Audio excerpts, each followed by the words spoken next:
Hi అండి, అందరికీ నమస్కారం. అందరికీ శ్రీరామనవమి శుభాకాంక్షలు.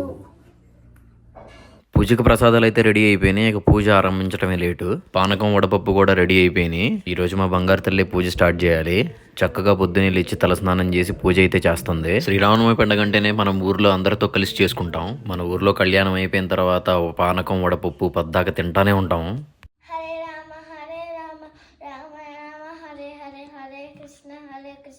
కృష్ణ కృష్ణ హరే హరే. మా బంగారు తల్లి పూజ ఇలా చేస్తుంటే నాకైతే చూడముచ్చటగా ఉంది. అందుకే అంటారు ఆడపిల్లల ఇంటికి కళ అని. మా బంగారు తల్లి శ్రీరామనవమి పండుగ రోజున ఒక పాట పాడింది, వినండి.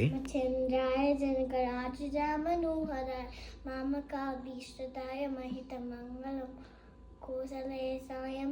అబ్బా, పాట మొత్తం విందామనే. మా బుజ్జి తల్లి పాట ఎలా పాడింది, మేము పండగ ఎలా సెలబ్రేట్ చేసుకున్నామని చూడాలంటే కింద ఫుల్ వీడియో ఉంది, చూసేయండి. Thank you.